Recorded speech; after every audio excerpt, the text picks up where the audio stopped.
satu-satu sel sarafnya ya. Nah, klasifikasi neuropati ada banyak banyak klasifikasinya. Seperti juga kemarin neuropati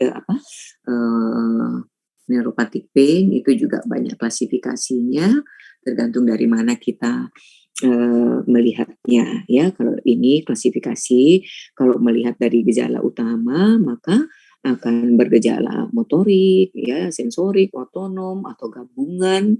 Kemudian kalau dilihat dari distribusi kelainan saraf yang mengalami patologis itu, apakah dia simetri, tadi disebut polineuropati. Kalau asimetri itu mononeuropati multiplex ya. Kemudian distal, kalau awal mulainya kemudian menyebar ke proksimal ya, itu bisa juga general. Kemudian ini polineuropati menggantikan tadi simetris ya, mononeuropati multifokal ya, atau multiplex itu ketika dia asimetri ya. Kemudian menurut perjalanan penyakit, jadi klasifikasi banyak sekali ya, akut, subakut, kronik. Kumat-kumatan itu artinya remisi dan relapse ya, sembuh itu remisi, relapse ya, kumat muncul lagi ya, seperti kemarin itu pada multiple sclerosis ya, yang Devic disease itu remisi dan relapse ya. Kemudian kalau dilihat patologi yang yang bagian mana yang mengalami patologi, kalau di akson kita sebutlah neuropati itu aksonopati, bila di mielin kita sebut mielinopati ya, bisa juga gabungan. Kemudian kalau kita lihat dari ditinjau dari etiologinya, masuk dari inflamasi, kausa metabolik, nutrisi dan lain-lain, banyak sekali kelainannya ya. Mengenai penamaan, kadang-kadang ada yang menamakan menggabung semuanya, polineuropati akut ya, seperti itu. Pada Guillain-Barré syndrome ya, namanya post infectious poliradikulopati, poliradikulopati post infecciosa bisa juga ya. Jadi menggabungkan nama dari penyakitnya itu tergantung dari gejalanya, distribusinya, perjalanan penyakitnya, ada yang seperti itu ya. Nah, kalau berdasarkan tadi disebut mononeuropati, polineuropati itu berdasarkan gambaran EMG-nya ya. Jadi ada yang vokal ya, compression entrapment seperti pada carpal tunnel syndrome gitu ya. Ya, itu hanya melulu di yang terjerat adalah nervus medianus ya. Kemudian ada yang tersebar ya mengenai nervus spinalis, kadang-kadang juga nervus cranialis itu pada diabetes ya. Kemudian mononeuropati multiplex ya, seperti tadi dia vokal tapi di banyak tempat, maka menjadilah dia mononeuropati multiplex ya. Ada yang rusaknya di aksonnya saja ya. Contohnya pada orang DM, pada orang lepra, kemudian ada yang rusaknya di mielinnya ya. Contohnya pada penyakit CIDP ya, chronic inflammatory demyelinating polyneuropathy ya. Ini kok pakai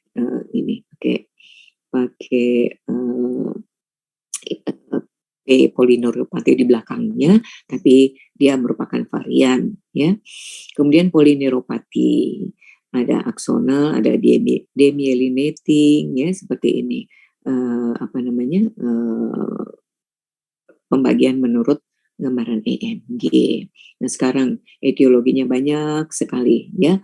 Kalau mau diklasifikasi berdasarkan proses patologi ya, inflammatory, seperti Guillain-Barré, ini tadi CIDP, chronic inflammatory demyelinating polyradiculoneuropati, bukan polineuropati, polyradiculoneuropati. Kemudian kausa metabolik ya, misalnya karena ADM ya, karena penyakit ginjal, kemudian defisiensi nutrisi ya, kekurangan vitamin B1, B6, B12, vitamin E, asam folat. Kemudian yang kausa toksik misalnya oleh obat-obatan ya, yang paling sering itu vitamin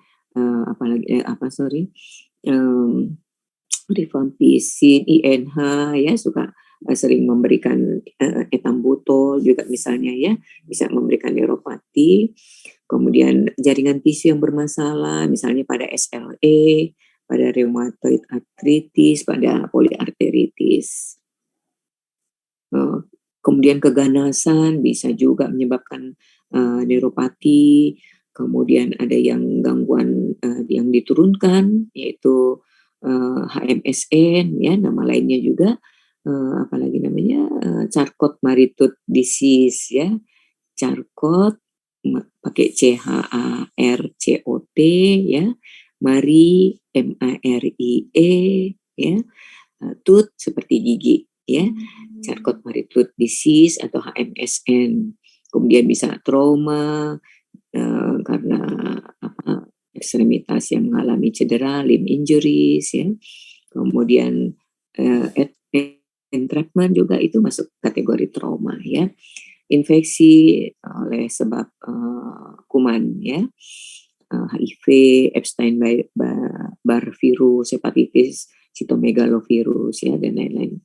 Jadi banyak sekali pembagian. Nah, ini kalau mau berdasarkan etiologi, mau disingkat atau dengan mnemonik ya, dang terapis ya. Jadi kalau ditanya apa etiologi neuropati ya, kalau mau ingat-ingat dang terapis, nah, kita sudah ingat semua, sama dengan kemarin apa yang ditanyakan pada nyeri neuropatik. Nah, ada panduan PQRST lah, ada yang panduan Caldera, ada panduan apalagi namanya banyak sekali kan ya itu hari ya mnemoniknya.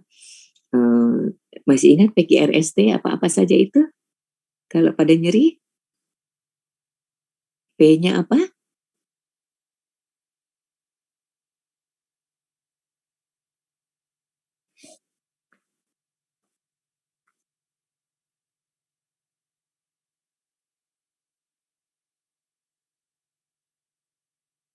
Saya nggak sambung ya kalau nggak ada yang jawab. Apa dok, provokat? Ya, jawab dong. Kenapa sih harus ini ya? Jadi rebut-rebutan lah menjawab ya. Jangan terus berharap satu orang saja yang menjawab ya. Jadi provok yang memperparah ya. Kemudian paliatif yang memperingan sakitnya ya. Kui apa? Ayo pertanyaan rebutan. Tapi dok, quality atau quantity? Quality ya, deskripsi yang dia rasakan. R apa? Tapi dok, region dok. Bisa region, bisa radiating, radiating atau menyebar kemana. Jadi seperti itu. Nah, ini kalau neuropati, apa penyebabnya? Ingat aja, dang terapis, DM, kausa intoksikasi alkohol, defisiensi nutrisi, Guillain-Barré ya. Tulisannya Guillain tapi bacanya Guyang. Guillain-Barré syndrome ini bahasa Perancis ya. Oko-oko kalau bahasa Perancis itu ya, seperti orang Makassar kalau N-nya terakhir ditambahi G. Nah, ini juga bahasa Perancis, Guillain-Barré ya. Nanti ada juga deviation conjugée ya, tulisannya padahal deviation, N di belakang, deviation conjugée. Terus pada epilepsi ada petit mal epilepsi ya, tapi yang dibacanya petit, bukan petit ya, bahasa Prancis itu. Petit mal epilepsi. Ini Guyang pakai G di belakangnya ya, sama juga Caisson disease ya.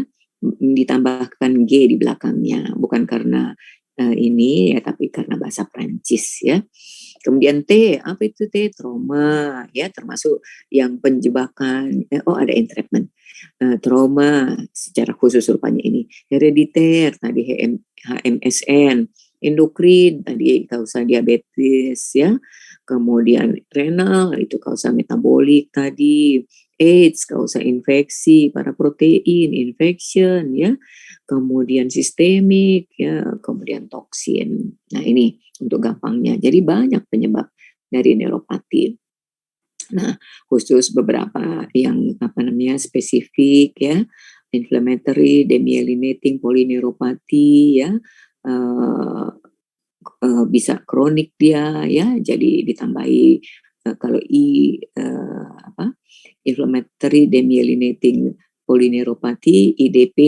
Nah, kalau ada contohnya itu adalah CDIP, menjadilah dia chronic demyelinating ya, inflammatory polyneuropathy ya. Kemudian GBS ya, Guillain-Barré syndrome ya. Kemudian yang Charcot-Marie-Tooth disease ya, atau tadi HMSN ya, hereditary sensory motor, HSMN sensory motor polyradiculopathy. Kemudian ada yang hanya mengenai cranial neuropati. Sejauh ini hampir saya tidak pernah temukan ya kecuali pada miastenia gravis, ya, nervus 3 yang dikena, yang lainnya meningitis bisa juga ya, tapi sampai sekarang juga meningitis kurang, sudah sedikit kasusnya ya. Cavernous sinus syndrome, kemudian botulism ya. Nah, yang khusus lain yang akan nanti dibicarakan adalah tentang Bell's palsy. Ya, kemudian contohnya saja ya, pada seorang DM ya, banyak sekali problem pada DM yang masih belum diketahui ya, tentang nyerinya, kenapa ada pasien sama-sama DM, sama-sama tipenya tipe 2, ada yang kesakitan setengah mati, ya painful diabetic neuropathy. Orang DM juga sama-sama tipe 2 misalnya, dia painless, diabetic neuropathy. Itu misteriusnya ya, kenapa bisa begitu.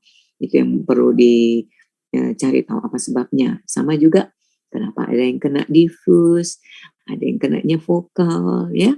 Jadi ini pembagian nice to know saja ya. Jadi distal symmetric sensory motor, autonomic neuropathy, ini semua ya.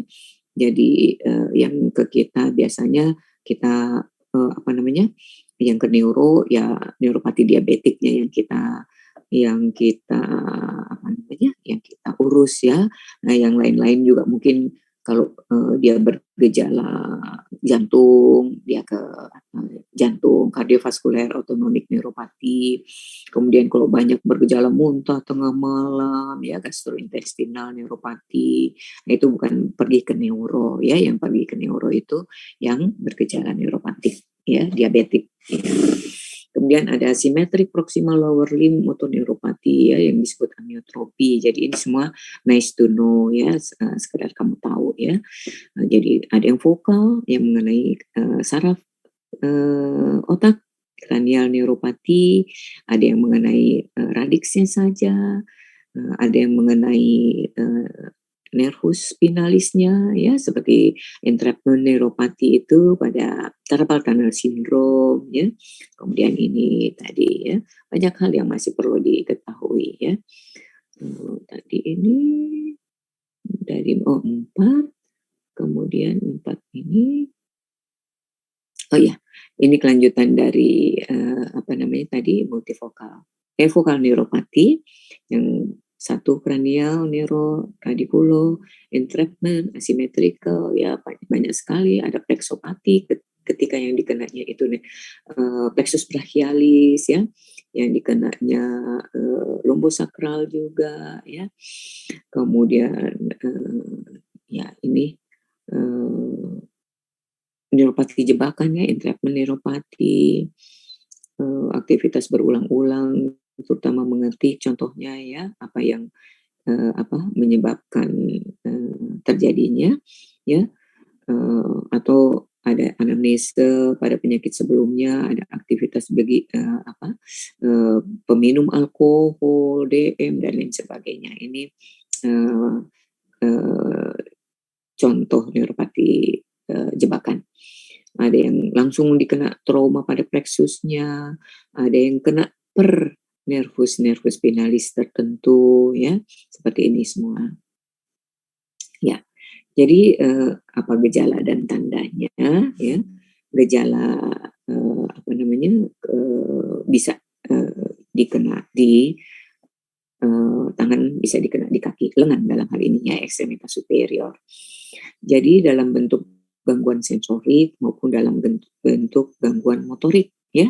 Jadi adanya rasa baal ya, biasanya khas distribusinya bagaimana kalau kita pakai sarung tangan ya. Nah, di daerah yang dimana sarung tangan itu menutupi tangan kita, nah rasa baalnya di daerah tersebut biasanya disebut glove ya, glove appearance ya. Sedangkan kalau nanti di ekstremitas inferior dia seperti kaos kaki kenanya, jadi stocking appearance. Ini karena kita bicara ekstremitas superior, maka kita singgung glove appearance ya, sarung tangan. Kemudian kehilangan sensasi sehingga dia memanipulasi objek kecil di jari tangan karena kehilangan sensasi. Kalau disuruh kasih masuk jarum di dalam benang di jarum, sulitnya ya, hampir tidak bisa ya. Walaupun pada umumnya seorang yang sudah berusia itu kata penglihatan ya, tapi khusus untuk orang DM seperti itu ya.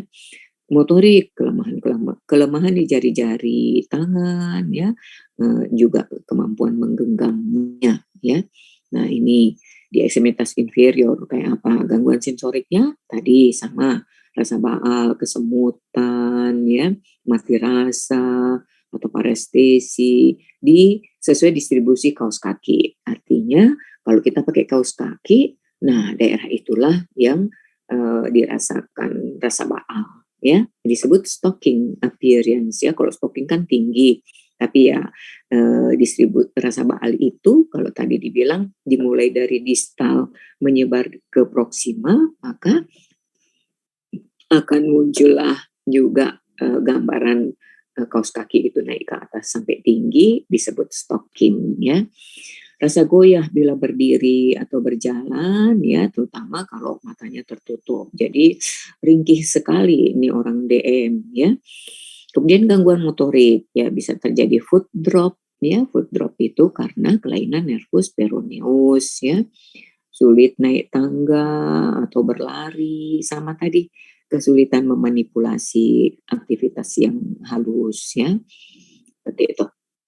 Nah, itu keluhan-keluhannya ya, gejala itu diutarakan langsung oleh pasien. Sedangkan tanda ini kita temukan setelah kita mencari ya, kita peroleh, maksud saya setelah kita mencari. Apa yang kita dapat di ekstremitas superior, ada gangguan sensorik. Kalau tadi itu sensorik yang subjektif yang diutarakan oleh pasien, ini sensorik yang objektif ya.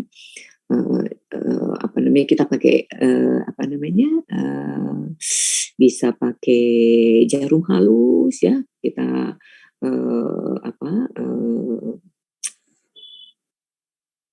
kalau dibilang tusuk terlalu dalam ya, kita ini kan mulai dari kita jatuhkannya ditusuk tapi secara halus ya, kita pegang jarum halus, kemudian kita kita sentuhkan mulai dari ujung kaki sampai ke arah proksimal ya, akan terdapatlah hipestesis sesuai distribusi glove tadi ya, jadi sarung tangan. Jadi di bagian tertentu dia tidak kurang rasa, kemudian di bagian yang tidak dikena sarung tangan, nah itu yang mulai normal ya, disebutlah gangguan sensoriknya itu dalam bentuk glove appearance, ya. Kemudian ya tadi, kenapa sih dia tidak bisa memanipulasi gerakan-gerakan halus, ya karena ataksia jari-jarinya, ya ada gerakan-gerakan apa yang bukan hanya sekedar ya katakanlah tremor kasar juga, ataksia juga, ya jadi tidak apa namanya tepat menginikan sesuatu, ya menunjuk sesuatu. Nah, pada motorik dijumpailah tanda kelemahan atau kelumpuhan yang sifatnya lower motor neuron, ya pada lengan. Kemudian refleks tendonya menurun atau menghilang kalau kita lakukan pemeriksaan biceps reflex, ya triceps reflex. Walaupun dia sudah menurun, kan kita nggak boleh langsung bilang menurun itu, ya. Kita harus kalau kita melakukan pemeriksaan dan kita tidak mendapatkan ada respons dari ketukan yang kita berikan, maka kita lakukan namanya manuver gendrasik, ya. Masih ingat manuver gendrasik kayak apa?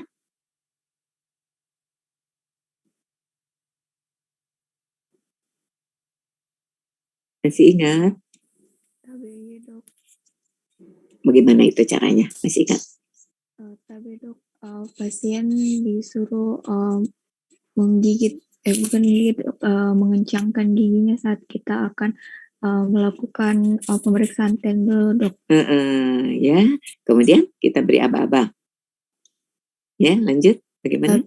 Tabe ya dok, kemudian kita beri aba-aba pada 1, 2, 3 pada saat kita bilang enggak, pasien mengencangkan giginya lalu kita mengetuk, ya. tabe ya dok. Ya, jadi kita mengatupkan giginya kalau yang biasanya mengatupkan itu bibir, ya.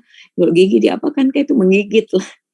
Menggigit, ya. Jadi kita intinya dengan gendrasik manuver itu ialah perhatian pasien kita alihkan, ya, kita supaya dia tidak stres, dia bilang aduh saya mau diapakan ini, ya. Kalau perhatiannya dialihkan, harapan kita pasien bisa rileks lebih optimal, ya, sehingga yang tadinya tidak muncul bisa muncul. Tapi kalau sudah dengan gendrasik manuver tetap tidak muncul, nah boleh kita sampai pada kesimpulan refleks tendo menurun, ya.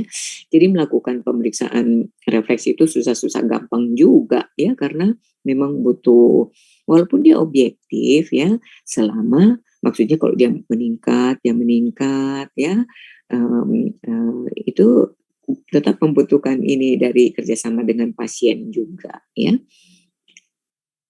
Nah, di ekstremitas inferior, gangguan sensoriknya, hipestesis sesuai distribusi stocking, ya, sarung kaki, kaos kaki yang tinggi, kaos kaki tinggi kan stocking. Jadi kita pakai jarum halus, ya.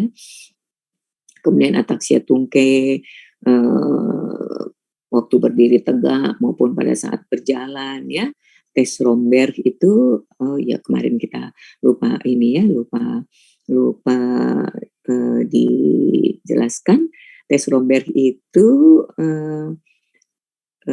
pasien itu disuruh tegak berdiri, ya.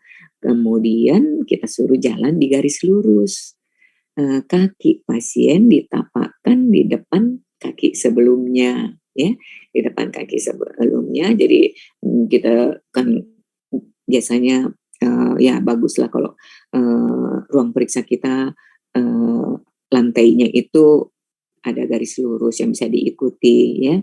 Nah itu pasien disuruh menapakkan kaki yang berikutnya itu pas di depan kaki sebelumnya. Jadi seperti kalau Pragawati jalan, bagaimana ya Pragawati jalan, ya, seperti itu. Nah dia tidak bisa lakukan, ya, itu dia jatuh, ya, Romberg. Kemudian motorik kita jumpai juga di ekstremitas inferior adanya kelemahan tipe LMN, ya, lower motor neuron, semuanya menurun. Flaccid artinya ini maaf ya bukan pakai X tapi harusnya 2 huruf C, ya. Flaxseed itu 2 huruf C, bukan pakai X, tolong diperbaiki nanti ya. Hipotoni ya itu tonus ya. Flaxseed itu juga tonus ya. Kalau flaxseed itu nama lainnya hipotoni ya.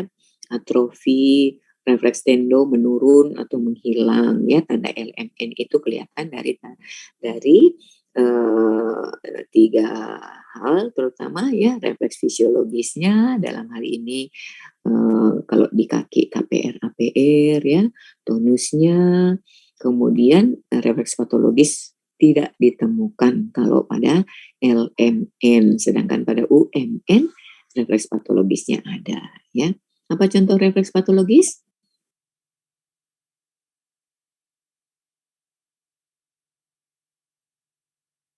Ayo lumba-lumba dong menjawab. Tapi dok, refleks Hoffman dok. Pada tangan, Hoffman dan Tromner ya. Kalau Tromner itu yang disentil sedikit, kalau ujung jari, kalau Hoffman itu ya nanti mungkin lebih jelas lagi waktu CSL ya. Hoffman Tromner dan Babinski ya di kaki. Kemudian terapi ya. Jadi kalau kita sudah tahu bagaimana sih apa kira-kira penanganan etiologinya ya, DMK, toksika karena obat-obatan kah ya. Jadi kita terapi berdasarkan penyebab itu ya. Jadi di sini disebut mengendalikan faktor risiko. Jadi bukan faktor risiko, sebetulnya faktor etiologi kalau diketahui ya, itu yang dimaksud. Nah, tentunya jangan kita biarkan keluhan-keluhan pasien ya. Jadi kita pakailah obat-obatan untuk menanganinya ya. Jadi kalau pada DM selain ada neuropati diabetik kita temukan ada juga yang seperti tadi painful diabetik neuropati. Kalau yang painless ya sudah enggak usah diobati. Tapi yang painful harus diobati ya, seperti kemarin disampaikan bahwa pada nyeri neuropatik itu kadang-kadang nyerinya juga nyeri campuran, maka obat juga kita berikan obat campuran polifarmasi. Analgetik contohnya dalam hari ini golongan non-steroid anti-inflammation drugs ya, NSAID singkatannya. Kalau bahasa Indonesianya OAINS ya, obat anti-inflamasi non-steroid itu untuk mengobati apa itu analgetik? Untuk mengobati nyeri nociceptif. Tapi kalau untuk nyeri neuropatik kita pakai analgesik adjuvan. Masih ingat apa yang dimaksud itu analgetik adjuvan? Masih ingat?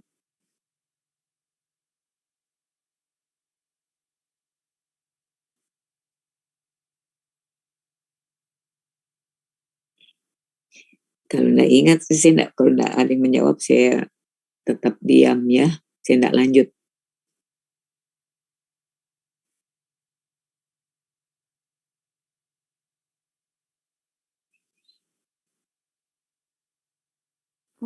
Tapi dok, seperti obat antidepresan sama antikonvulsannya dok? Ya begitu ya, kita sebut analgesik adjuvan itu untuk nyeri neuropatik ya. Ini maaf seharusnya terbalik ya, obat nyeri neuropatik itu analgesik adjuvan duluan ya. Kalau NSAID itu untuk nyeri nociceptif ya. Nah ini rupanya dianggap nyerinya nyeri campuran ini ya, jadi tolong dikoreksi ya untuk penanganan farmakologis terhadap keluhan nyeri neuropatik, maka yang didahulukan adalah analgesik adjuvan. Kalau murni nyeri neuropatik kita tidak perlu kasih analgetik, dalam hal ini NSAID ya.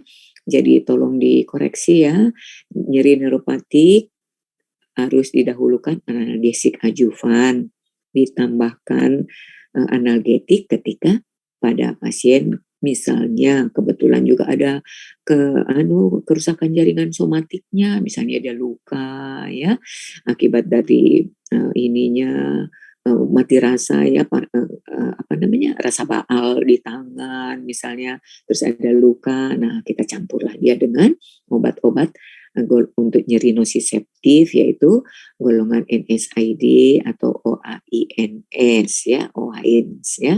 Tolong dibetulkan ya. Kemudian kalau dia bergejala gastroparesis biasanya itu perginya ke interna ya, dengan keluhan ini biasanya ke endokrin itu ya kan, orang DM ke endokrin, maka dia pergi ke sana. Contohnya gastroparesis tuh kalau dia malam sering dia muntah ya, tengah malam buang air besar juga ya, itu bisa dikasih terapi farmakologi ya, jadi bukan hanya sekedar etiologi yang ditangani tapi keluhan juga ya. Kemudian ada istilah gustatory sweating ya, artinya kalau dia makan berpeluh, dia keluar keringat berlebihan ya, terutama kalau makan makanan yang tajam aromanya ya. Nah, itu juga ya, ini saya juga baru jujur karena bukan di tidak ke kami ya keluhannya ini ya, maka gustatory sweating sendiri baru saya baru saya jumpa bahwa ada gejala seperti ini ya. Nah, diberi pengobatan antikolinergik ya, antikolinergik antara lain itu ada golongan anti ini ya, klonidin hidroklorid itu juga antikolinergik ya, dan patofisiologinya kenapa begitu itu juga menarik sekali untuk dipelajari ya. Ini semua gejala-gejala orang DM ya. Ini untuk neuropati ya. Saya masih ada jadi saya tolong diinterupsi, silakan kalau ada ini ya, ada pertanyaannya. Kita ke ini lain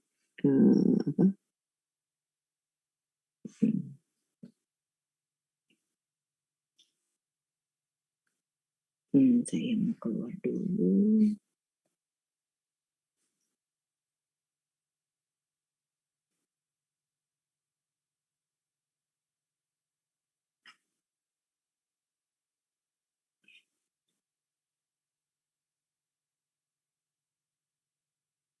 Ya, sekarang di Bell's palsy. Kita lanjut.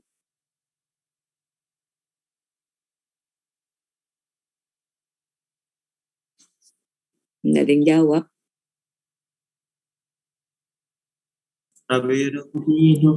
Iya, semangat dong, semangat ya. Oke, jadi Bell's palsy yang itu tadi neuropati khusus ya, spesifik maksudnya ya, makanya dibicarakan sendiri karena sering sekali kita temui kasus ini ya. Ini ya, coba kalau kita lihat itu sisi mananya nih yang bermasalah kira-kira? Kita nggak bisa tutup wajahnya, kesian karena memang mau wajahnya yang diperlihatkan. Sorry ya Pak ya, kasus ini yang mana nih yang bermasalah? Sisi kiri atau sisi kanan? Dok, sisi kiri dok. Yang bermasalah? Kiri mana? Kirinya pasien atau kirimu? Tapi dok, kiri pasien dok. Ya? Tapi dok, kiri pasien dok. Ada yang punya pendapat lain? Setuju? Tapi dok, si wajah sebelah kanan dok. Sebelah kanan ya. Jadi gampang kok menandai mana yang lumpuh. kita kasih tugas ya, kita kasih instruksi, coba bermimik ya. Nah, kalau kita bermimik kan sudut mulut tertarik ya, seperti yang sisi kiri ya. Apa yang kejadian di sebelah kanan? Tetap rata ya. Yang kita lihat dalam hal ini adalah sulcus nasolabialis ya. Sulcus nasolabialis ini ya, ini ya. Di sebelah sini enggak ada nih rata nih sulcusnya. Ya kan? Beda. Kemudian kalau dia nervus 7 kan seperti saya sampaikan itu hari 3 hal yang kita periksa, kemampuan mengerutkan dahi ya, kemampuan menutup. Jadi dalam hal ini yang dinilai adalah musculus frontalis ya, kemudian disuruh menutup mata rapat-rapat ya. Yang kita nilai adalah musculus orbicularis oculi. Kemudian kita suruh meringis ya, bermimik lah, mau ketawa, mau senyum ya, mau meringis itu kan bermimik. Nah, yang kita lihat adalah, yang kita nilai adalah musculus orbicularis oris ya. Nah, ini hampir pasti nih pada si bapak ini ya, kalau disuruh mengerutkan dahi, kira-kira sisi kanannya akan berkerut enggak? Sisi kanan pasien nih, sisi kanannya pasien.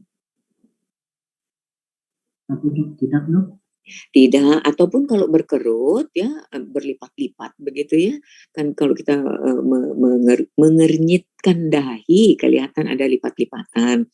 Kalau toh ada lipatan yang terbentuk di kanan, sisi yang mengalami lesi tidak ada, tapi tidak sebanyak yang terjadi di sebelah kiri ya, seperti itu. Bahkan kadang-kadang sama sekali tidak ada lipatan ya. Jadi bisa saja terjadi. Kemudian kalau disuruh tutup mata rapat-rapat ya, yang sebelah kiri dia tertutup ya, di sebelah kanan tetap terbuka. Apalagi namanya itu kalau begitu?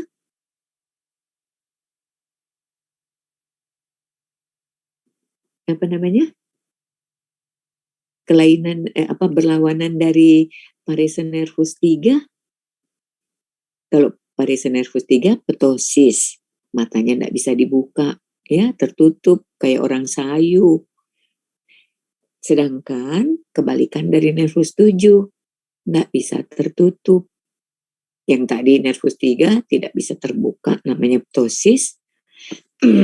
Kalau nervus 7 yang tidak bisa tertutup, itu namanya lack of thalmus. Ingat? LAG OPH of OPH T lack of thalmus ya, OPH TAL MUS ya. Jadi nggak bisa tertutup rapat. Suruh meringis, sudut mulutnya tetap rata ya. Sedangkan yang satu sudah tertarik. Nah, itu justru yang normal, bukan yang tertarik yang normal ya. Jadi ingat, menandai mana yang parese mudah yaitu dengan dengan memberikan perintah. Mana yang tidak ikut perintah, itulah yang bermasalah ya. Jadi nama lain dari Bell's palsy adalah prosoplegia. Nah, ini kalian juga harus tahu. Nanti uji di UKM PPD ada soal dengan prosoplegia. Kamu bingung. Padahal Bell's palsy yang dimaksud ya. Jadi badan katanya harus juga kita hafal atau kita ketahui. Per definisi, yang dimaksud dengan Bell's palsy adalah kelumpuhan nervus facialis ya. Nah, kalau hanya kelumpuhan nervus facialis saja, kembali kita ingat ada tipenya 2 macam. Ada tipe sentral, ada tipe perifer. Nah, kalau pada Bell's palsy kelumpuhannya tipe perifer ya. Kalau pada stroke paling sering kita jumpa tanda kelumpuhan nervus facialisnya tipe apa? Ayo, pertanyaan rebutan. Tapi dok, UMN dok. Iya, tipenya tipe apa? Iya, Tapi dok UM. sentral dok. sentral ya, yang tersering, walaupun bisa juga si perifer ya. Jadi kalau Bell's palsy itu facialis tipe perifer ya, terjadi secara akut, ditandai itu ya, akut, itu dikasih tebal di bold gitu ya. Penyebab tidak diketahui, idiopatik juga dikasih bold ya. Jadi ingat, kelumpuhan nervus facialis tipe perifer terjadi secara akut, penyebabnya tidak diketahui. Ini kata kunci nih tiga-tiganya ya. Umumnya unilateral, tapi bisa juga bilateral ya. Ya, selang waktu 1 minggu teori banget ya, padahal ada juga yang bersamaan kok itu ya. Maaf, ini dikutip dari apa namanya, dari perpustakaan, tapi secara eh, apa, nyata di lapangan itu bisa saja kok hampir bersamaan ya, dapat berulang. Artinya pernah dulu dikena, eh selang berapa waktu kemudian dikena lagi ya, walaupun jarang. Ya, apa penyebabnya ya kan dibilang tidak diketahui. Tapi yang jelas pada nervus 7 tersebut terjadi proses inflamasi ya, terjadi proses inflamasi akut ya, di tempat jalannya nervus facialis itu ya, yang tersering di daerah sekitar foramen stylomastoideus. Nah, ini kalau tadi Bell's palsy itu penyebab tidak diketahui, maka ini penyebab yang diketahui dari paresis nervus facialis tipe perifer ya, DM, hipertensi, HIV ya.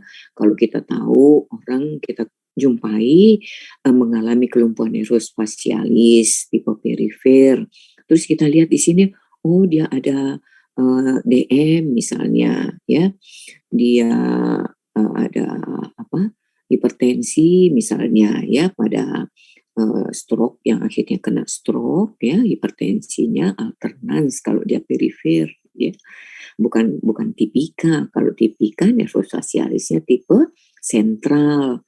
Kalau yang tipe perifer maka hemiparese pada orang stroke itu alternans ya. Nah, kalau penyebabnya ini diketahui pada orang yang datang dengan ke kita, mencong wajahnya, tapi kita dapat penyebabnya. Nah, itu bukan Bell's palsy ya.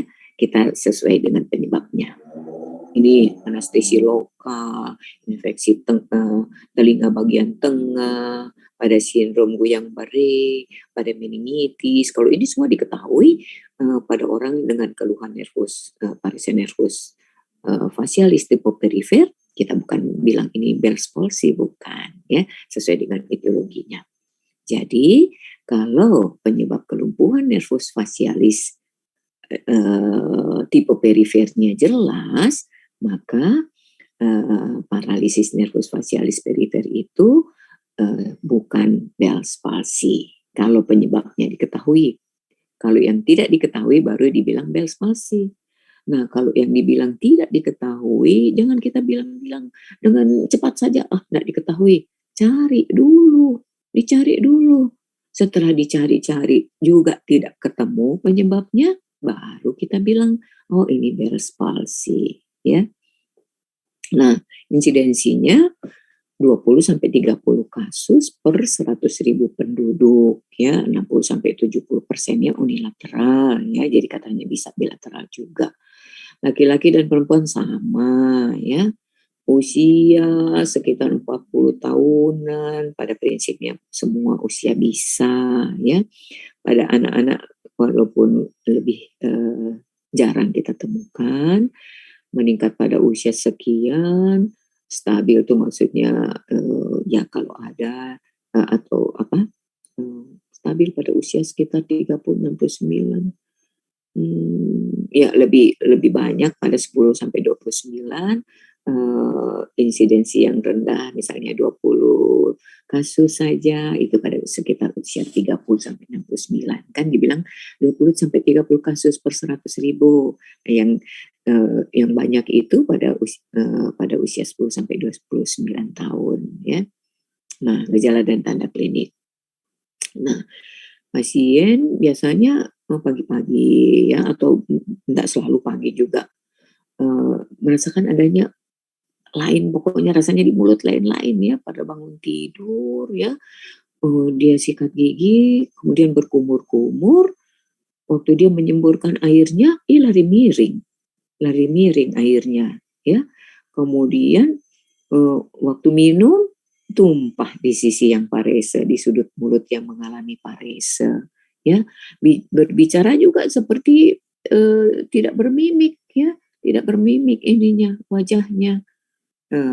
Itu dirasakan sendiri oleh pasien, kadang-kadang ditegur oleh orang yang berpapasan dengan dia, kenapa itu anumu, kenapa itu mulutmu mencong?" Ya, kadang-kadang ditegur seperti itu. "Kenapa, pokoknya lain-lain saya lihat mukamu." Ya, kadang-kadang orang lain yang negur, baru dia bilang, "Iya, pantas tadi juga waktu saya berkumur-kumur, kenapa waktu saya semburkan airnya kok lari lain-lain ya, tidak lurus ke depan." Nah, seperti itu, kok saya minum kok ini, apa namanya, eee, tumpah air dari sudut mulut yang mengalami parese, berbicara juga kok kayak tidak terbuka sempurna mulutku, ya, seperti itu.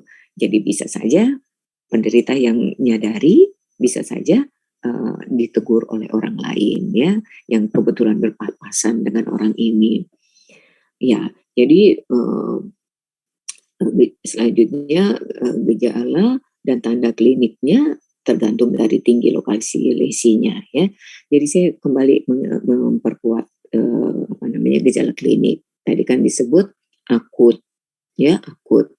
Biasanya waktu dia misalnya pergi tidur itu belum apa-apa ya, bangun pagi waktu sikat gigi, sudah kejadian, kenapa ini lain-lain cara airnya tersembur waktu saya habis berkumur-kumur ya. Kejadiannya akut. Ini di sini juga coba tolong dicatat, biasanya ada expose dengan udara dingin sebelumnya ya. Jadi hati-hati ya kalau sudah malam hari, jangan berlama-lama berada di luar rumah ya, karena expose dengan udara dingin itu ya, biasanya kalau sudah malam kan dingin udaranya. Nah, itu biasanya ada riwayat seperti itu si pasien yang mengalami Bell's palsy. Pada orang hamil biasanya supaya pembukaannya, kalau misalnya dia mau infartu, pembukaan supaya cepat pembukaan disuruh jalan-jalan ya. Jadi walaupun masih di rumah sakit, biasanya dia jalan-jalan di teras rumah sakit itu kena expose udara dingin. Biasanya kena Bell's palsy juga ini ibu, infarto. Ya, jadi tolong ditambahkan biasanya ada riwayat expose dengan udara dingin ya, entah dia misalnya naik motor malam hari atau di subuh-subuh atau kalau naik kendaraan dia buka lebar-lebar kacanya karena panas, kepalanya dikasih keluar, terkenalah udara dingin. Nah, itu hati-hati ya. Atau kehujanan juga ya. Jadi terjadinya akut dan ada riwayat expose dengan udara dingin. Nah, ada atau tidak adanya expose dengan udara dingin tidak menggugurkan diagnosa kita ya. Jadi akut kejadiannya ya, kemudian nervus facialis tipe perifer, kemudian idiopatik ya, itu harus digarisbawahi. Jangan cepat-cepat kita bilang idiopatik ya, cari dulu penyebabnya, kalau tidak ketemu baru kita bilang oh idiopatik ya. Nah, tadi kan dibilang selanjutnya gejala dan tanda klinis lainnya tergantung tinggi lokalisasi lesinya. Maksudnya di daerah mana dari nervus 7 itu ya, yang dimaksud dengan tinggi lokalisasi lesinya itu ya. Nah, lagi-lagi kita butuh butuh mood yang bagus untuk melihat gambar ini ya. Ada gambar nervus 7 ya. Lokasi lesi yang dimaksud itu ialah, nah ini di posisi 1 dia ya. Jadi sebelum dicabangkan apa namanya, ini kan ada chorda tympani ya. Ada ganglion geniculatum di sini ya. Ini ada gangguan ganglion geniculatum yang besar ini ya. Kemudian di daerah 2 ya, kelainannya di daerah 3 kah, di daerah 4 kah, ya maka gejalanya akan beda-beda ya. Karena ini ada nervus stapedius di sini, ada ganglion geniculatum, kemudian ada yang jadi patokan itu chorda tympani juga nih, chorda tympani ya, daerah ini nih. Nah, jadi tergantung di mana ini lokasi lesinya ya, tergantung lokalisasi lesinya. Jadi lagi-lagi ini nice to know saja buat kalian ya, nggak perlu sedetail ini konsumsi untuk residen nanti nih ya. Kalau kamu residen, jadi ini special karakteristik ya, inflammatory lesion. Nah ini tadi yang kalau 1 lesinya di 1 maka gejalanya seperti ini ya. Kalau lesinya tadi di posisi 2 ya, 3, 4 dan seterusnya ya. Jadi nanti ini butuh enggak terlalu sulit ya, asal kita mengerti ininya, maka kok beda-beda beda-beda gejalanya. Oh, ternyata beda lokalisasi lesinya, lokalisasi yang mengenai nervus facialisnya ya, seperti itu. Nah ini penjelasannya. Lesi di luar foramen stylomastoideus ya. Mulut tertarik ke arah sisi mulut yang sehat ya, sehingga makanan terkumpul di antara pipi dan gusi di daerah yang bermasalah ya. Jadi ingat, mulut tertarik ke arah sisi mulut yang sehat. Jadi lagi-lagi ini misalnya tadi contoh kasus di depan sekali, paresenya kan di sebelah kanan, mulutnya tertarik ke sebelah kiri ya kan tadi, sehingga yang bermasalah di kanan. Nah, makanan terkumpul di antara pipi dan gusi sisi kanan. Ya, sisi yang bermasalah di situ terkumpul makanan. Lipatan kulit dahi menghilang. Ya, itu musculus frontalis. Jadi ketika disuruh mengerutkan dahi, ini kan untuk memastikan bahwa ini 7 tipe perifer. Ya, kulit dahi menghilang, artinya tidak ada kerutan. Ya, bukannya menghilang itu artinya berkurang kerutannya ya. Kalau mata juga dikena tidak dapat tertutup ya, bukan apabila sih, ini sebetulnya mata yang terkena ya, tolong apabilanya dicoret nih, mata yang terkena tidak bisa ditutup rapat ya. Maka jika tidak dilindungi, artinya ditutup dengan khas steril misalnya ya, akan terjadi infeksi lah ya, akan cenderung juga air mata akan keluar terus menerus ya, yang disebut sebagai air mata buaya ya, nanti ada di situ. Mulut tampak mencong terlebih pada saat meringis ya. Jadi ini adalah musculus orbicularis oris ya. Jadi yang di atas lipatan kulit dahi menghilang. Jadi ini dalam hari ini adalah musculus frontalis ya.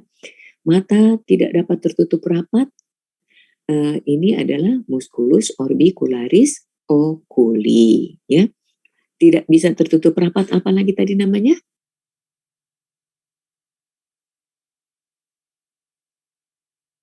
Ayo, pertanyaan rebutan.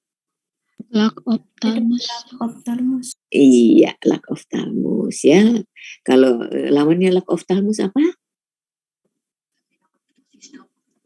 Tidak bisa terbuka. Tabedoptosis, Dok. Ptosis, nervusnya nervus berapa? Dok, nervus 3, Dok. 3 ya. Kalau tidak bisa tertutup, nervus 7. Tidak bisa terbuka, nervus 3 ya. Jadi gejala di lipatan kulit menghilang, ini orbicularis musculus frontalis ya, lack of thalamus, musculus orbicularis oculi, mulut tidak tampak mencong saat terlebih saat meringis, yang mencongnya itu yang normal ya, yang datarnya itu yang abnormal. Dalam hal ini musculus orbicularis oris ya. Nah, dampak dari keadaan ini, disuruh bersiul pasti tidak bisa ya, berkumur maka akan lari mencong itu semburan airnya ya. Kalau kelopak mata tidak dapat dipejamkan, itu sama dengan tadi ya, tidak dapat tertutup rapat, lack of thalamus. Disuruh, nah ini yang khasnya yang ditemukan oleh Sarjana Bell ya. Kalau dia disuruh menutup mata rapat-rapat, mata tidak tertutup, tapi bola mata yang seolah terbalik begitu ya, bukan terbalik, berputar ke atas, yang tampak hanya bagian putihnya saja. Nah, ini adalah tanda yang dilihat oleh Sarjana Bell ya, sehingga disebut Bell's palsy ya. Nah, ini kalau di kanalis facialis ya, melibatkan korda timpani, itu tadi di lesi pertama itu yang di perifer sekali itu ya, sudah yang di luar kelainannya ya. Nah, kalau lebih ke atas lagi yang melibatkan korda timpani ya, ditambah dengan jadi korda timpani itu kan untuk perasa ya, sama gejalanya ya, karena korda timpani bermasalah, maka rasa pengecapan 2/3 lidah bagian depan itu terganggu ya. Iya. Jadi lokasi gejala penyerta tergantung dari di mana lokalisasi lesi ya. Kalau yang musculus stapedius, nah ada juga gangguan telinga berdenging ya. Telinga berdenging, adanya hiperakusis karena fungsi dari stapedius itu terlibat. Lebih tinggi lagi di ganglion geniculatum ya, adanya nyeri di bagian belakang dan di dalam liang telinga ya. Ini biasanya pasca herpes ya. Ada juga yang disebut sindrom Ramsay-Hunt, paralisis nervus 7 tipe perifer. Pada pasien ini sebelumnya ada riwayat terkena herpes zoster di sekitar ganglion geniculatum ya. Jadi lesi herpesnya terlihat di membrana timpani ya. Kalau kita lihat melalui liang telinganya, ada bekas-bekas herpes di situ ya, sindromnya Ramsay-Hunt. Kemudian kalau di ini ya, meatus acusticus internus ya, ditambah dengan tuli ya. Kemudian kalau dari pons langsung, maka bisa kalau nervus 7 kan keluarnya dari bagian caudal pons. Kalau dia menyumbar juga ke pons bagian tengah, maka ditambah dengan kelainan nervus 5. Jadi pons bagian tengah itu tempat keluarnya nervus 5 ya. Seperti itu. Makin ke atas makin banyak yang terlihat ya. Kemudian ada sindrom air mata buaya atau crocodile tears. Karena ini adalah gejala sisa. Jadi sesudah sembuh, pasien air matanya keluar terus dari sisi yang tidak bisa tertutup tadinya ya, yang mengalami lack of thalamus. Beberapa bulan pasca awitan ya, jadi ada yang muncul, ada yang tidak ya. Tidak semua kejadian ini sindrom air mata buaya ya. Air mata bercucuran dari mata yang terkena ya pada waktu dia makan. Jadi nervus kenapa bisa begitu? Karena sesungguhnya fungsi nervus facialis itu menginervasi glandula lacrimalis dan salivatorius ya, glandula itu, dan juga submandibularis. Nah, ketika dia mengalami inflamasi, kemudian saraf itu beregenerasi, tapi bukan ke daerah glandula salivatorius ya, karena yang terganggu di situ dia pergi ke arah glandula lacrimalis, sehingga kalau dia makan muncullah bercucuranlah air mata, yaitu disebut crocodile tear syndrome. Ya, Enosa, sebetulnya dengan klinis kita sudah bisa ya dengan sepanjang seperti saya selalu sampaikan diagnosanya tajam ya, kita cari, kita dapatkan informasi bahwa pasien datang dengan dengan kelainan nervus facialis tipe perifer. Kita anamnesa terjadi tiba-tiba, akut ya.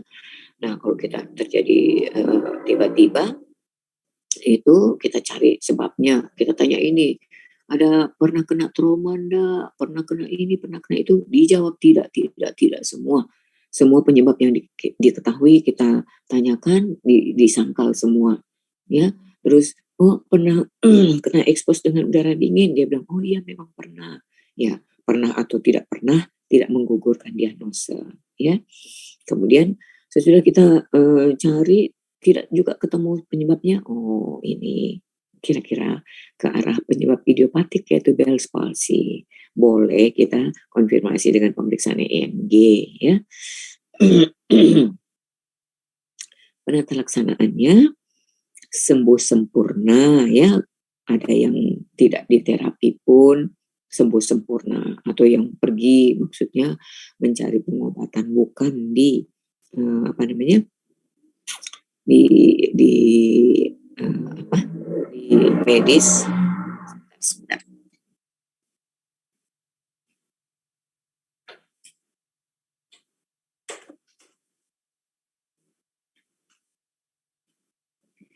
Ya, dia tidak pergi ke dokter, katakanlah seperti itu, disembuh sendiri ya.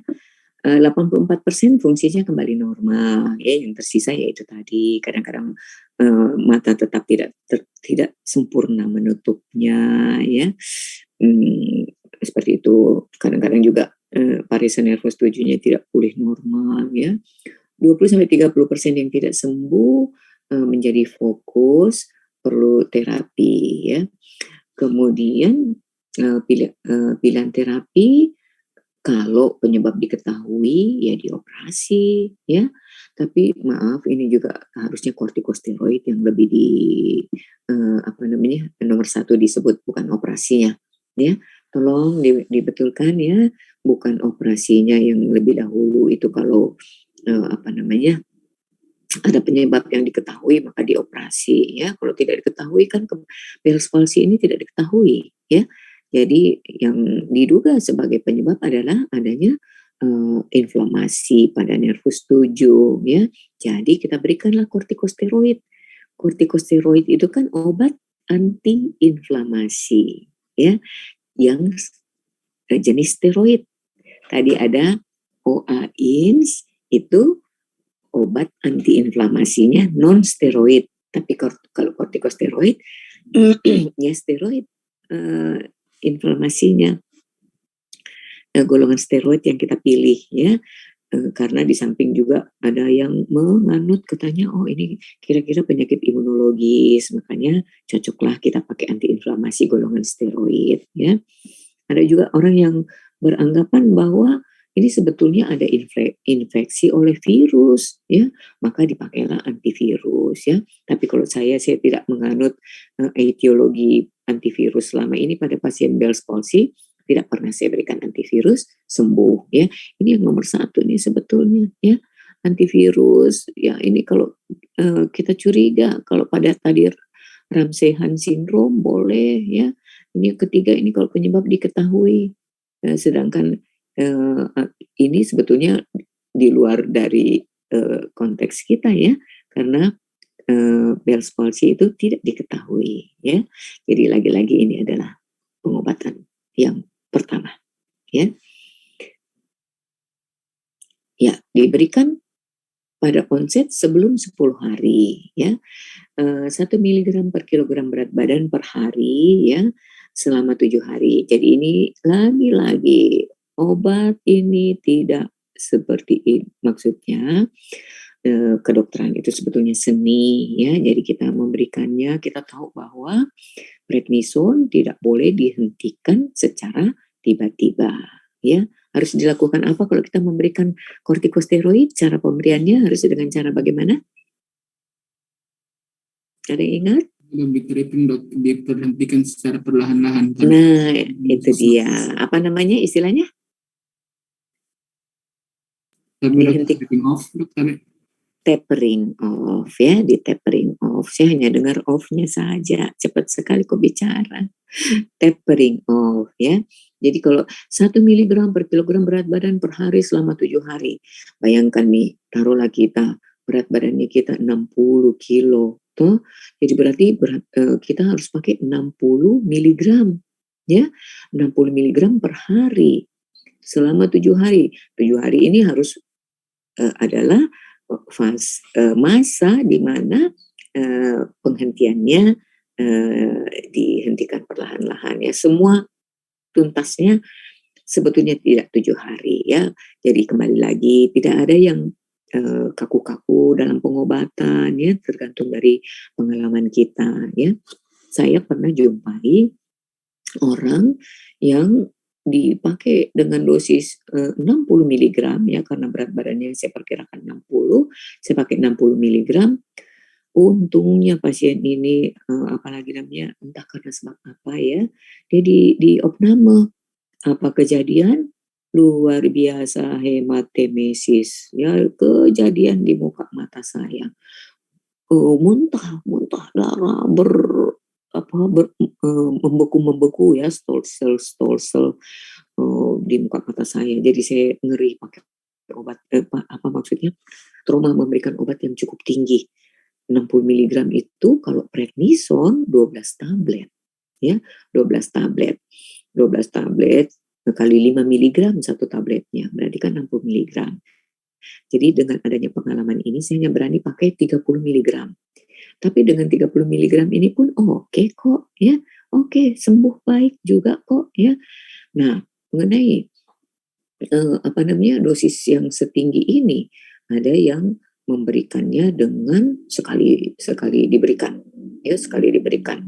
Artinya 12 tablet satu kali, tidak dosis terbagi. Besoknya dia kurangi 10 tablet. Besoknya 8 tablet. Besoknya 6 tablet ya. Ini tapering off yang selama 7 hari. Ya, ada yang memberikannya seperti itu. 7 hari, hari pertama kalau misalnya 60 mg ya, ini yang sesuai teks yang saya ceritakan. Kalau 60 kg berat badan pasien, 60 mg berarti 12 tablet. Karena prednison satu tabletnya sediaannya mengandung 5 mg. Ya, jadi berarti 12 tablet. Jadi hari pertama 12 tablet, tidak dosis terbagi, langsung diminum. Besok hari kedua 10, hari ketiga 8, hari keempat 6, hari kelima 4, hari keenam 2, hari ketujuh 1, besoknya berhenti. Ada yang memberikannya seperti itu, ya. Tapi saya takut. Lagi-lagi saya takut. Lebih baik kita ini ya. Jadi nanti kalian pun juga akan akan alami sendiri ya. Pengalaman itu adalah guru yang baik ya. Pengobatan kedokteran itu sifatnya seni ya. Jadi gabungan antara seni, teori dengan pengalaman ya. Jadi sekali lagi ada yang berani sekali memberikan 12 tablet ya sekali minum. Karena alasan inflamasi ini pada nervus 7, turunkan segera. Saya ingat guru saya itu almarhum, dia bilang ini kan inflamasi, harus berikan 12 sekaligus satu kali minum. Besok 10. Kenapa? Inflamasi harus segera diturunkan. Nah, oke, saya dapat begitu dari guru saya.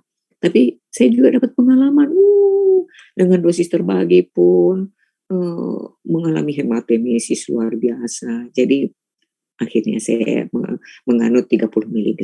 Tapi kalau kamu mau ujian, jangan ikut saya, ya, ikut yang di teori, ya, seperti ini, ya, hati-hati. Tapi saya sengaja ceritakan pengalaman supaya nanti tidak terjadi oleh kalian ya di lapangan. Nah, prednison itu harus diberikan hati-hati pada penderita DM ya, karena dia bisa membuat gula darah menjadi lebih tinggi lagi ya. Ulcus pepticum karena iritasi mukosa lambung itu kortikosteroid ya. Fungsi hati, fungsi ginjal, hipertensi berat juga hati-hati ya. Nah, mengenai antiviral ada yang setuju, ada yang tidak setuju. Kalau yang memberikan juga silakan, tidak ada salahnya ya. Tidak ada salahnya karena ada teori yang dia anut. Jadi pada dunia kedokteran itu pengobatan apapun yang kalian berikan asal ada dasar ilmiahnya, kalian tidak akan dipersalahkan, kita tidak akan dipersalahkan ya, sepanjang kita bisa menyampaikan, oh kenapa saya kasih antiviral, karena saya berdasarkan teori dia penyebab viral, penyebabnya virus ya. Kalau saya tidak menganut ini penyebab virus, saya tidak memberikan antiviral. Nah, operasi jarang diindikasikan ya. Paralisis fasialis komplit menetap setelah 1 minggu pengobatan. Maksudnya apa nih? Paralisis fasialis komplit menetap setelah 1 minggu pengobatan. Jadi kalaupun terjadi parese ya, itu maksudnya pasien itu datang ke kita masih awal sekali ya, masih awal sekali. Nah, kalau dia mau terjadi inflamasi, kelihatannya obatnya kita itu kalah cepat daripada inflamasi yang terjadi pada nervus 7. Jadi, "Dok, kenapa saya sudah diobati kok saya tambah mulutku tambah bencong?" Ya, padahal yang dia pasien sebutkan adalah ketika dibandingkan dengan sisi sebelahnya. Ya, jadi kelihatannya perjalanan menuju ke parese musculus frontalis, orbicularis oculi maupun orbicularis oris itu tidak bisa ditahan dengan antiinflamasi ya, dia berkembang dengan cepat ya. Makanya dibilang setelah 1 minggu pengobatan, walaupun diobati kenapa tambah ya, kadang-kadang dia memang berjalan terus, sulit dihentikan oleh pengobatan ya, nanti dia sembuh sesudah itu ya. Rekaman ya, bukan rekaman elektroneuro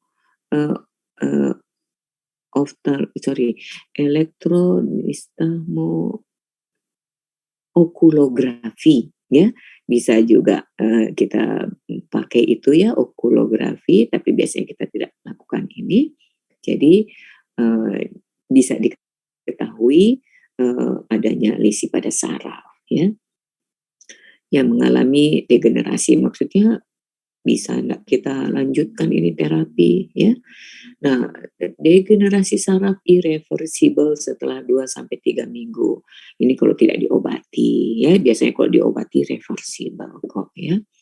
Dekompresi tidak boleh dilakukan setelah 2-3 minggu onset.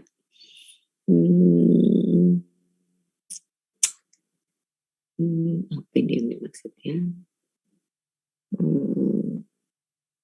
Ini coba diabaikan saja deh ya. Tolong ya anak-anakku ya, ditandai itu ya. Irreversible, kebanyakan irreversible kok ya, asal cepat ya. Dan jangan lupa fisioterapi. Oh, ini tidak disinggung ya. Jadi semua yang lumpuh-lumpuh ya, semua yang lumpuh-lumpuh itu harus dengan rehab medik ya di sini. Rehab medik. Ya, jadi kembali pasien disuruh latihan bermimik, mengerutkan dahi, pasien disuruh menutup mata rapat-rapat, dilatih ya. Kemudian disuruh meringis ya. Selain rehab medik juga ini maaf ya, ini kalau kita cerita Bell's palsy sebetulnya tidak dioperasi ya. Rehab medik ini malah lebih utama. Kemudian apa tadi saya mau bilang ya. Jadi pasien dilatih untuk bermimik ya. Nah, dulu kita masih bagian dari rehab medik itu sarafnya disetrum ya. Artinya digalvanisasi ya, digalvanisasi pakai segini ya. Jadi selain di latihan bermimik ya, latihan bermimik juga disuruh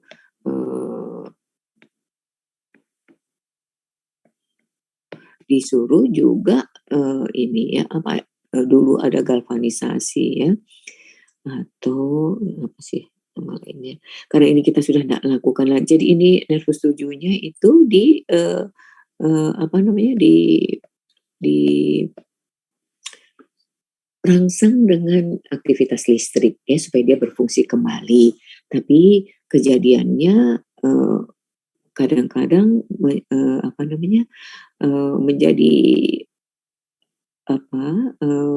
ada tik fasialis ya, efek sampingnya ya, side effect-nya ada tik fasialis. Jadi nanti apa namanya, pasien kadang-kadang kayak terus menyeringai di daerah situ ya. Itu kan kita tidak inginkan. Maksudnya di daerah itu tiba-tiba terus kalau kamu lihat ada orang yang sedikit-sedikit sebentar-sebentar kontraksi-kontraksi ototnya kembali lagi ya, di daerah pipi bisa, apa maksudnya, di daerah dahi, daerah mata, di daerah sudut mulut ya. Jadi makanya kita sekarang sudah tidak menganut lagi galvanisasi, lebih kita anut ini bermimik saja ya. Jadi rehab medik punya punya lahan. Prognosis sebetulnya dia sembuh sempurna ya dalam waktu 3 bulan. Nah, buruk pada keadaan penderita tua, lagi-lagi ini teori ya, pada pasien saya orang tua, bagus juga kok ya. Ini teori sekali ini ya, hipertensi, gangguan kalau menetap, gangguan pengecapannya, ada nyeri di tempat lain selain di telinga, di wajahnya ya.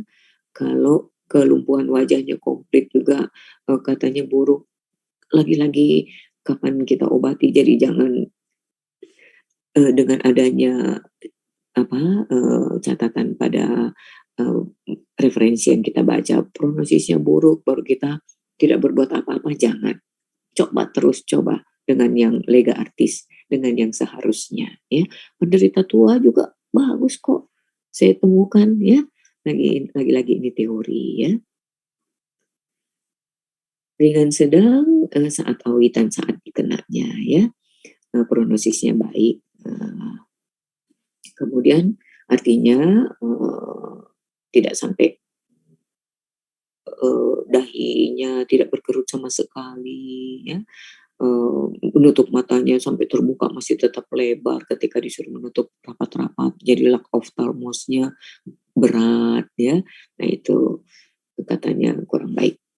Denervasi otot-otot wajah yang bisa diketahui lewat rekaman EMG ketika sudah 2-3 minggu kejadian itu pertanda terjadi degenerasi akson ya. Biasanya pertanda penyembuhannya lebih lama dan tidak sempurna ya. Lagi-lagi kita tidak boleh putus asa, lakukan saja semaksimum seperti yang sebagaimana seharusnya ya. Pulih pengecapan dalam waktu 14 hari biasanya seiring dengan pulihnya paralisis secara sempurna. Bila lebih dari 14 hari prognosis jelek, tidak juga tuh ya. Pokoknya setelah kortikosteroidnya sudah habis ya, melalui tapering off, tetap kita lanjut. Kalau memang masih paresa, yang selebihnya kita lanjut dengan dengan rehab medik, dalam hal ini fisioterapi dan obat-obat yang mengandung vitamin B1, B6, B12 ya. Tadi tidak disebut di depan, tolong ditambahkan. Kita biasanya tambah B1, B6, B12 karena itu obat untuk pemulihan sel saraf ya, di mana ya kita tambah tuh. Ya, kortikosteroid, prednison ya, ini bisa kita tambahkan di sini, vitamin neurotropik. Kedengaran Ji suara aku? Tapi dok, ini dok. Iya, nanti saya cuap nih capek-capek baru nggak kedengaran. Neurotropik ini yang mengandung vitamin B1 tambah B6 ya. 6 tambah B12 ya, semua yang neuro yang bion boleh dikasih ya. neurobion, apa pokoknya lah yang neurodex, yang bion itu boleh ya. Jadi di sini vitamin B1-nya nih dosisnya tinggi ya. Ini bisa yang 100 mg B1-nya ya. Ini juga 100 mg B6-nya ya. B12-nya itu biasanya 200 dan dia satuannya mikrogram ya. Ini dipakai terus-menerus ini ya, kita pakai 3x1. Jadi selagi kita masih berharap kesembuhan, dikasih vitamin neurotropik jangka panjang pun tidak jadi soal ya.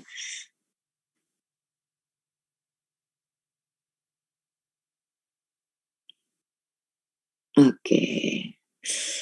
Nggak ada yang mau bertanya?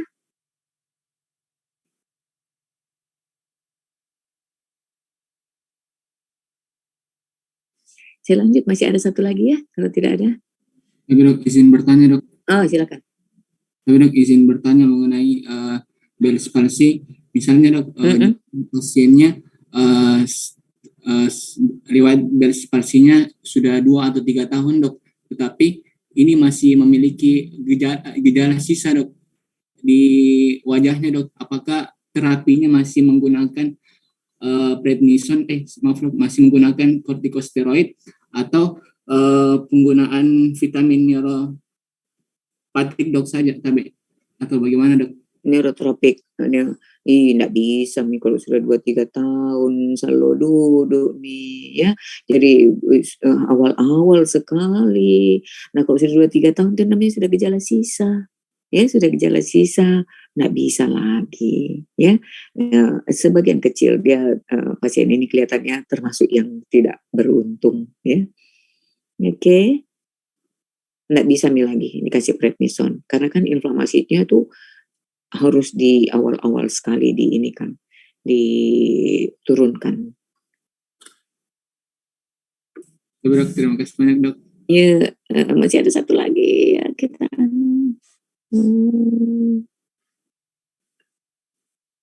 Iya, kita ke sindrom batang otak. Iya. Aduh, tinggal 5 menit lagi ya. Habis ini kosong gitu.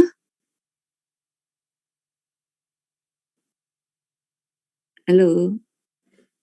Iya dok. Habis ini apa? Oh tapi dok, habis ini tidak ada program dok sama untuk sholat Jumat dok. Untuk sholat apa? Untuk sholat Jumat dok. Jumat. Saya sebentar aja ya, boleh? Karena ini masih bagian saya ya. Sebentar aja. Jadi ini juga lesi batang otak sebetulnya seperti yang kemarin di diagnosa topis ya. Saya saya skip karena memang terlalu sudah spesialistik lah ya. Untuk kalian nice to know saja ya. Lagi-lagi saya bilang saya sengaja ini kan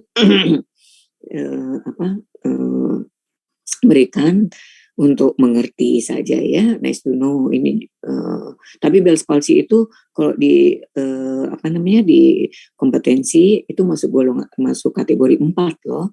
Kamu harus tahu mengobati sampai tuntas, tidak mengirim pasien ya. Nah ini lesi batang otak, nice to know. Ya, jadi seperti disampaikan waktu pemeriksaan fisis dan diagnosa topis, maka lesi di batang otak akan memberikan gejala hemiparese atau hemiplegia alternans. Ada satu lagi hemiplegia atau hemiparese, apa namanya? Tabe dok, tipika dok. Tipika. Kalau tipika berarti lesinya di mana? Lesinya di hemisfer. Ya, di hemisfer ya. Jadi lagi-lagi saya bilang Allah sudah menciptakan kita sedemikian rupa, mendesain sedemikian sempurna. Pelajarilah ya. Dia memberikan tanda-tanda. Nah, kita pelajari. Oh, kalau hemiparesenya tipika, carinya di hemisfer. Kalau kita ketemu pasien di hemiparesa alternans, cari nih di batang otak. Nah, batang otak kan ada mesencephalon, ada pons, ada medula oblongata. Cari nih di mana. Apakah ada di mesencephalon? Nah, tergantung dari jadi nervus cranialis apa yang terlibat, ya. Adanya tanda lain yang menyertai, sehingga kumpulan tanda-tanda yang ditemukan tergabung dalam apa yang disebut sindrom batang otak. Jadi lagi-lagi ini bukan untuk konsumsi dokter umum, ya. Dokter umum tahu saja bahwa ini hemiparesa alternans, lesi di batang otak, persisnya di mesencephalon, persisnya di pon, persisnya di ini, luar biasa. Itu sudah gembira sekali kami, ya. Nah, mulainya di medula oblongata, kita tahu bahwa di medula oblongata bagian kaudal tempat keluarnya nervus 9 dan 10, ya. Kenapa ada gejala-gejala lainnya, vertigo, ataxia, hemiplegia alternans, lagi-lagi kita harus melihat ke mikroanatomi, ya. Jadi yang disebut di sini adalah Wallenberg syndrome, disebut juga sindrom lateralis medulari, ya. Medulari lateralis yang tersering karena trombosis pada arteri cerebellaris posterior inferior, disebut PICA, posterior inferior cerebellaris arteri, kan cerebellum ini, ya. Jadi makanya ada ataxia, ya. Jadi kita lihat kayak apa mikroanatominya, ya. Ini nice to know, kamu hafal saja. Ada yang retroolivar, ini kalau tadi itu 9-10 saja, ini 11-12, ya, tadi sindrom Wallenberg. Ini di medula oblongata, ya, Wallenberg syndrome, yang di bagian lateral, nanti ada gambarnya di belakang, ya. Kemudian retroolivar, ini 9-10-11-12, kenapa begitu? Praolivar, ya, ini olivarium interna, ini sih yang dimaksud olivar itu, ya. Ini lagi-lagi kalau ada nervus cranialisnya 9-10-11-12 itu pasti di medula oblongata, ya.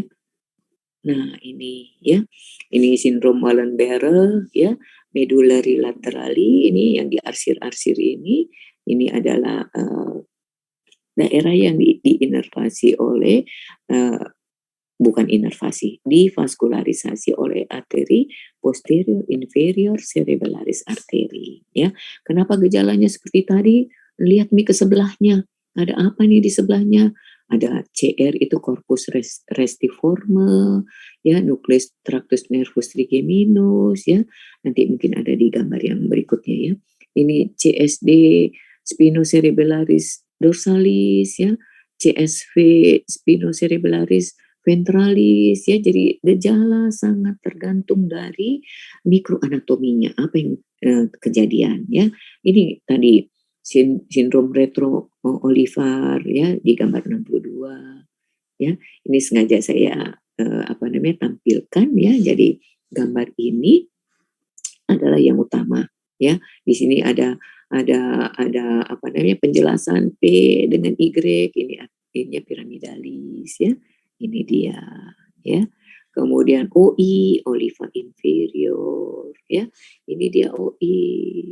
Ini dia OI, ya, seperti itu. Spinocerebellaris ventralis dorsalis, ini tadi SCD, ya. Spinocerebellaris dorsalis, ini media CSD. Ini tadi CSV, ya, seperti itu. Jadi apa yang terganggu tergantung struktur apa yang terlibat. Saya tidak akan pernah ingat ini, ya. Selalu harus buka buku, ya, apa yang lewat di sini, ya. Jadi ini sengaja saya paparkan untuk membantu kalian mengetahui sindrom-sindromnya, ya. Nah, kalau di pons, apa sih yang keluar di pons? Nervus 5 di bagian tengah pons, 6, 7, 8 di daerah caudal pons, ya, maka akan terjadi sindrom Milat-Gubler, Raymond-Kestan, ya, Fovil, ya. Ya, ini Milat-Gubler, kalau kelainannya ada di yang diarsir itu, ya. Kemudian Raymond-Kestan, Fovil, ya. Kalau di mesencephalon kita tahu nervus 3 dan 4 yang keluar. Jadi sindromnya Weber dan Benedict. Kenapa bisa ada begitu? Ya, nah ini lihat yang terganggu itu adalah yang diarsir miring, ya. Itu Benedict, ya. Claude. Nih, ya penjelasannya. Oke, saya kira sedikit apa maksudnya, jangan lihat ribetnya, tapi penjelasan kenapa ribet, ya, tidak lain karena apalagi namanya struktur anatominya yang diperlihatkan ke kalian, ya. Oke, ada pertanyaan?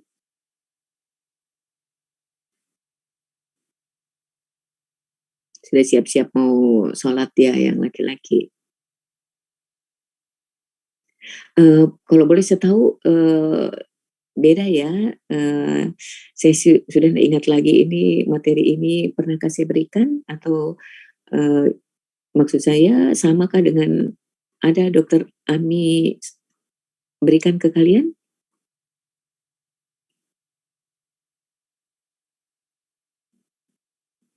Halo, Tapi ya dok, ada. untuk PowerPoint yang Bell's palsy dan juga neuropati tadi, ya ada dok. Untuk yang sindrom batang otaknya ini tidak ada dok. Neuropatinya samakah? Hampir Tapi dok sama. ada, ya hampir sama dok. Dok, Hampir neuropati beda dok, tapi Neuropati beda? beda. Iya. Adakah yang punya anu ya, nanti bisa saya berikan. Kalian sudah rekam kah?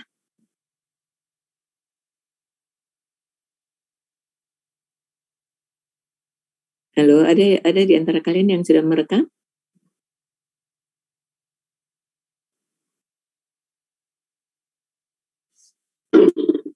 Kalau enggak nanti saya berikan.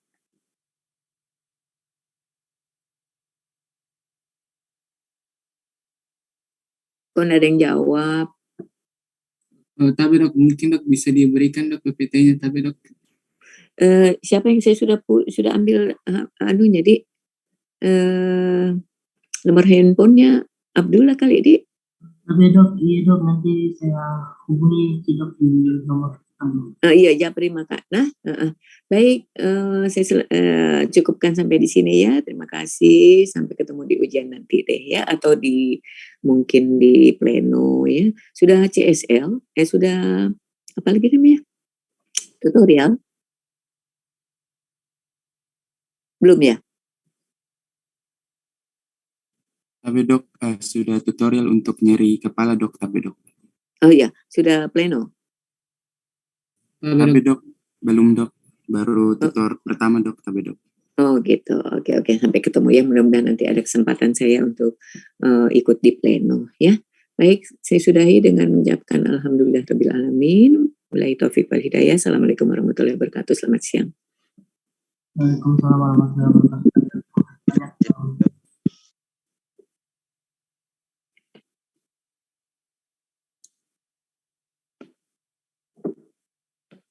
Saya live ya. Tapi dok, ya dok, terima kasih banyak dok. Iya.